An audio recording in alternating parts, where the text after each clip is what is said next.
Bonjour chez vous, bienvenue à ce nouveau numéro de votre page invitée.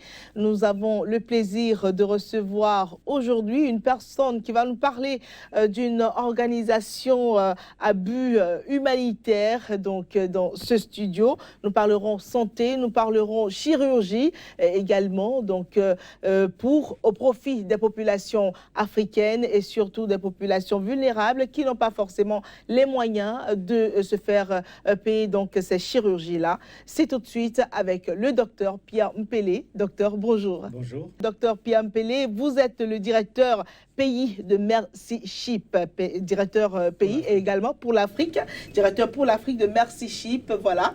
Mercy Ship existe depuis 1978 et donc a fait des millions et des millions d'actions pour soulager les populations africaines. Côté santé, parlez-nous-en davantage. Écoutez, Mercy Ship est une organisation internationale humanitaire qui se focalise à réaliser des chirurgies complexes et très coûteuses pour les personnes qui n'ont pas les moyens d'avoir accès à ces chirurgies très complexes. Et donc, nous le faisons gratuitement. Nous travaillons en partenariat avec les pays.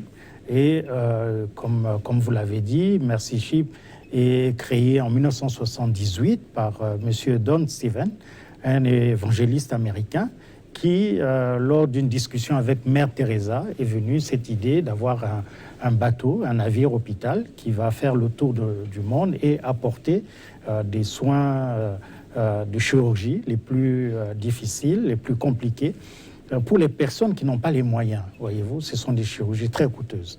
Et Mercy Ship a commencé en Asie en 1978 et depuis 1990, le premier pays à recevoir Mercy Ship en Afrique, c'était le Togo. Et depuis 1990, Mercy Ship parcourt les côtes africaines. Alors, il faut dire avec vous que Mercy Ship ne s'occupe pas des chirurgies urgentes. Mercy Ship intervient quand il y a un handicap. Oui, nous ne sommes pas responsables ou nous ne faisons pas de la chirurgie d'urgence. Ça, c'est du ressort des hôpitaux nationaux. Nous faisons ces chirurgies qui sont des chirurgies qui sont pratiquement oubliées, qui handicapent la vie des personnes. Et c'est pour cela que Mercy Ship, la vision de Mercy Ship, c'est de changer la vie. Parce que ces chirurgies-là, souvent, sont stigmatisantes, discriminatoires et qui pèsent sur la vie des personnes. Et nous voulons soulager les personnes, nous voulons faire en sorte que ces personnes-là retrouvent une vie normale et puissent s'engager dans le développement de leur famille, de leur communauté et pourquoi pas de leur pays. Voilà, c'est pour ça que nos chirurgies sont des chirurgies orthopédiques, les pieds beaux, parfois très compliqués chez les enfants, la chirurgie générale, les hernies, les goitres, les tumeurs, la chirurgie maxillofaciale, la chirurgie plastique, vous savez, surtout après des brûlures, il y a des enfants ou des adultes qui ont été brûlés, qui ont des bras ou des pieds contractés, bloqués, et nous devons les remettre dans un sens qu'ils aient la mobilité et qu'ils puissent... Nous avons aussi un projet dentaire, parce que quand le bateau arrive dans le pays, il installe une clinique dentaire avec 9 fauteuils. Et donc, voilà, nous faisons la chirurgie ophtalmologique aussi, et surtout les cataractes, parce que beaucoup de gens ne voient pas simplement parce que il y a ce voile-là. Voilà. Et donc, voilà ce que nous faisons. Et nous travaillons depuis 1990, et plus de 2,5 millions d'Africains ont bénéficié de chirurgie complexe et coûteuse grâce à Mercy Ship. Alors moi, j'aimerais savoir, docteur Pierre Mpele, avant que le bateau n'arrive dans un pays, est-ce que c'est parce que le pays fait la demande ou parce que vous trouvez qu'il y a beaucoup de problèmes dans ce pays, ou par quelle procédure est-ce que vous arrivez dans un pays? Le plus souvent, c'est à la demande des pays. Ils ont entendu parler et un responsable national a entendu parler de Mercy Ship et il fait la demande à travers le ministère de la Santé ou parfois le ministère des Affaires étrangères. Mais parfois aussi, nous-mêmes, nous allons voir les pays pour leur dire, voilà, nous voulons faire un partenariat avec vous pour apporter les soins et donner de l'espoir à ces populations qui sont les plus vulnérables, les plus faibles d'entre nous, qui n'ont pas accès à ces chirurgies très compliquées. Voilà comment ça se passe. Et puis après, nous signons un protocole de partenariat avec le pays. C'est un protocole de 5 ans. Et dans les 5 ans, le bateau peut venir une fois. Et je veux signaler que la durée du bateau dans un pays est de 10 mois. Et 10 mois, et tous les soins sont gratuits. Il n'y a pas un seul franc, un seul dollar ou un seul euro qui est déboursé par le malade. Et ensuite, nous signons cet accord. Parfois, par exemple, dans le cas de Madagascar, de manière exceptionnelle, le bateau est resté 18 mois parce qu'il y avait une très très forte demande et que nous sommes restés 18 mois. Mais dans la majorité des cas et dans la majorité des pays, nous restons 10 mois. Voilà, donc, alors, docteur Pierre Mpélé, vous avez parlé... je sais que le bateau a été au Bénin durant 10 mois. Oui. J'aimerais qu'on revienne un peu sur les actions qui ont été menées pendant que le bateau était donc était au Bénin. Voilà. Alors, quels sont les cas que vous avez le plus recensés et comment est-ce que cela s'est déroulé? Bon, d'abord, pour synthétiser notre contribution, notre partenariat avec le Bénin, dire que c'était la 5e mission au Bénin. Donc, la mission 2016-2017 au Bénin a pu traiter exactement, en termes de chirurgie, 1957 chirurgies ont été réalisées en 10 mois. Donc, à peu près 200 chirurgies par mois. Donc, c'est vraiment un travail très, très lourd. Et nous avons formé plus de 2500 acteurs de la santé, les professionnels de la santé, soit en termes de mentorat, de coaching, soit en termes de formation des équipes de chirurgiens, des médecins, des infirmières, des infirmiers, des sages-femmes, des instrumentalistes, du personnel pour la maintenance des équipements des blocs opératoires. Donc nous avons formé partout dans le pays, pas simplement à Cotonou, mais dans tout l'ensemble du pays. Nous avons formé à peu près 2000 personnels de santé. Nous avons aussi réalisé, parce que nous associons l'agriculture, la nutrition à la santé. Nous avons fait une formation de formateurs en éco-agriculture, parce que notre vision aussi, c'est de développer ce qui est devenu une stratégie de l'Organisation mondiale de la santé et de la FAO, des jardins hospitaliers.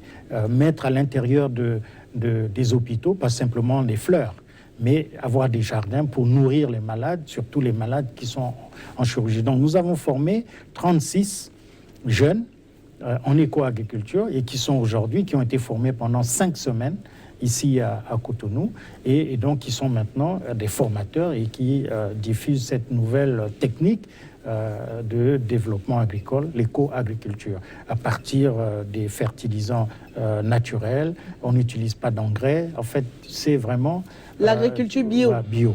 Alors, voilà. Et puis j'aimerais bien revenir encore sur cette question-là. C'est quoi les cas que vous avez pu recenser le plus qui ont eu besoin de chirurgie?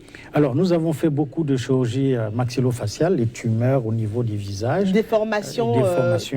Nous avons fait beaucoup de pieds beaux, chez les enfants surtout, les jeunes, parce que c'est en ce moment-là qu'il faut agir et intervenir. Mais maintenant, par exemple, sur les pieds beaux, nous avons développé, renforcé une technique qui a été développée par un chirurgien italien et qui ne nécessite pas d'ouvrir. C'est simplement par la kinésithérapie, les massages et tout qu'on redresse les membres d'un enfant. Nous avons fait également beaucoup de becs de lièvre. Beaucoup de becs de lièvre. Il y a encore beaucoup de becs de lièvre. Voilà, nous attendions à faire beaucoup de fistules. Vous voyez, des fistules obstétricales. Voilà, chez les femmes. On n'en a eu que très peu parce que peut-être que la sensibilisation n'a pas été forte pour qu'on puisse attirer toutes ces femmes qui se cachent parce qu'elles sentent mauvais, elles sont tout le temps mouillées. Et pour sortir, c'est toujours un défi. Donc, nous n'avons traité qu'une 50aine. Alors, mais, docteur Pierre Mpélé, j'aimerais, parce que le temps file beaucoup vite, alors qu'on revienne rapidement sur le financement, puisque vous avez dit tantôt que tous les soins qui sont donnés sont gratuits, toutes les chirurgies se font gratuitement, sans prendre un franc aux patients.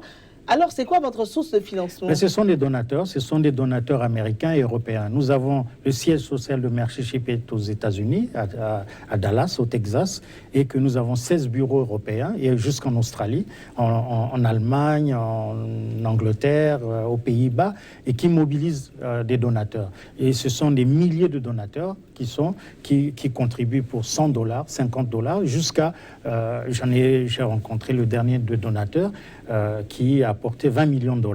Parce que les opérations coûtent cher, n'est-ce pas? Les opérations coûtent cher. Le budget de l'hôpital du navire est de 2 millions de dollars par mois. Donc 1 milliard de francs CFA par mois. Et 10 mois dans un pays. Mais ce n'est pas tout, puisque nous faisons aussi des rénovations.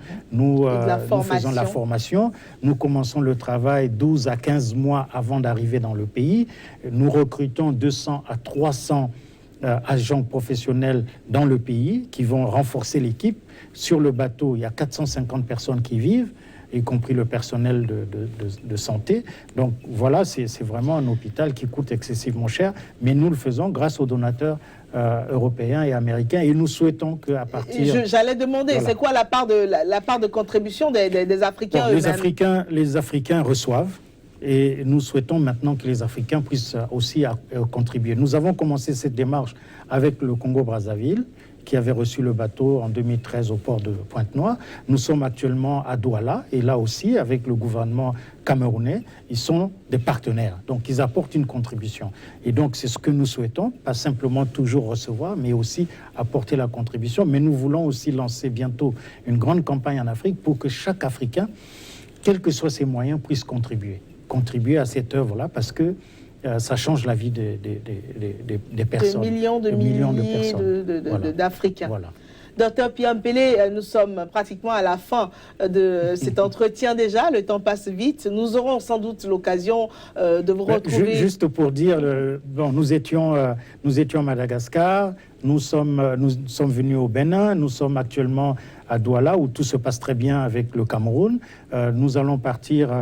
en Guinée-Conakry. Après la Guinée-Conakry, ce sera le Sénégal. Et puis, nous reviendrons au Bénin pour faire 4 pays, le Bénin, le Togo, le Burkina et le Niger, avec le nouveau bateau. Le nouveau bateau qui sera disponible en 2020. Voilà, qui sera celui, l'Africa Mercy est déjà le plus grand bateau hôpital civil du monde, au monde. Donc voilà, nous avons une longue liste, et bientôt le Mozambique et la Tanzanie, nous travaillons avec ces pays-là pour recevoir le bateau et bientôt le deuxième bateau.